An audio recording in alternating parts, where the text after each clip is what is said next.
সুরক্ষা চাই, আইন আরো শক্ত হোক,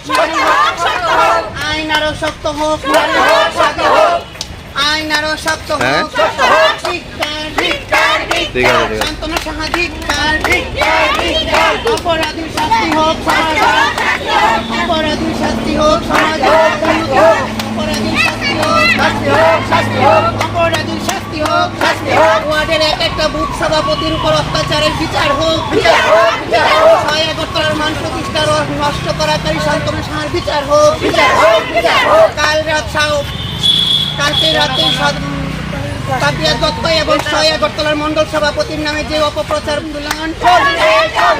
এই ওয়ার্ড থেকে শান্তনা সাহাকে বহিষ্কার বিচার পাবো, শান্তনা সাহার ধিক্কার, শান্তনা সাহা ধিক্কার, শান্তনা সাহা ধিক্কার।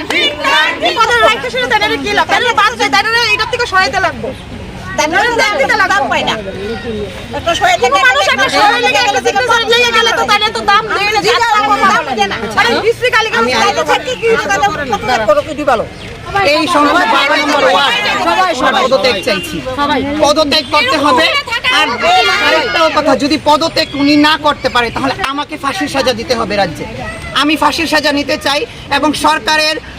অনুমোদনে আমি ফাঁসির সাজা নেব, এবং না ফাঁসির সাজা যদি আইন না দিতে পারে, অপরাধীকেও শাস্তি না দিতে পারে, আমি নিজের শরীরে আগুন জ্বালিয়ে নিজের শরীর শেষ করে দেবো, আমি এটা বলে দিলাম। আমরা জল দেয় না, ঠিক করে তাদের কাছে গেলে কোনো সুযোগ সুবিধা পাই না, তারা কোনো ইয়ে করে না, গালিগালাজ করে, আমাদের জল বন্ধ করে দেয়, কোনো কিচ্ছু দেয় না,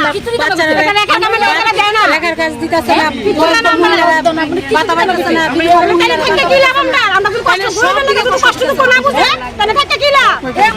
2-3 মাস আগে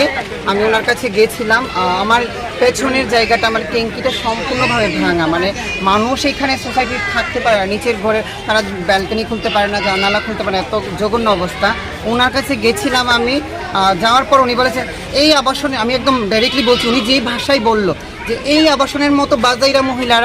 জন্য আমি কোনো কিছু করতাম না, আর এটার লেগে 2 লক্ষ টাকা খরচা করতাম, 3 লক্ষ টাকা খরচা, আর কোটি টাকা খরচা করতাম, আমি পারতাম না। এবং এই জায়গাতে দাঁড়ায় কয়ে গেছে এই আবাসনের কোনো কিছু করতো না, এই আবাসনের মানুষের কোনো সুযোগ সুবিধা দিত না, এবং মানুষ যদি মারা যায় এখানে পয়রা মতো জল দিত না, কারেন্ট দিত না, উনি এইভাবে কয়ে গেছে। এখানে